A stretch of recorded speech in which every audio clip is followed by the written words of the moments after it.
അവാർഡുകൾ ഒന്നിനു പുറകെ ഒന്നായി കേന്ദ്രത്തിന് തന്നെ നൽകേണ്ടി വന്നു. നമ്മുടെ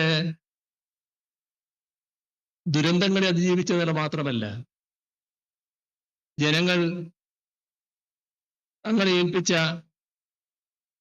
LDFനെ ഏൽപ്പിച്ച ആ ഉത്തരവാദിത്വം, അതിനോട് ആകാവുന്നത്ര നീതി ചെയ്ത് കേരളത്തെ പുരോഗതിയിലേക്ക് നയിക്കാനാണ് സർക്കാർ ശ്രമിച്ചത്. ഞാനിപ്പോ ഓരോന്നും എടുത്ത് പറയാൻ ഉദ്ദേശിക്കുന്നില്ല.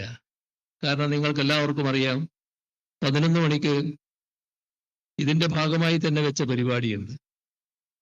അതെല്ലാ കാര്യങ്ങളും ഇവിടെ പറയാൻ തയ്യാറായാൽ ആ 11 മണി അങ്ങോട്ട് മാറിപ്പോകും.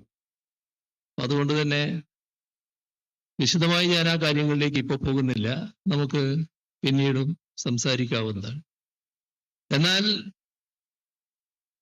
കേരളത്തിൽ നടക്കില്ല എന്ന് കരുതി ഒരുപാട് കാര്യങ്ങളുണ്ടായിരുന്നു. ഒരു ഭാഗത്ത് നാഷണൽ ഹൈവേ, ഇതാ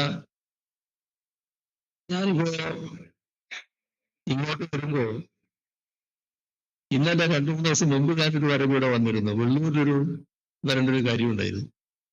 ഞാനെന്തോ ആലോചിച്ച് കുറച്ച് കഴിഞ്ഞപ്പോ വെള്ളൂർ എത്തിയിരിക്കുന്നു. അതങ്ങനെ അത്രയും സമയം ഇപ്പോൾ വേണ്ടതുള്ളൂ.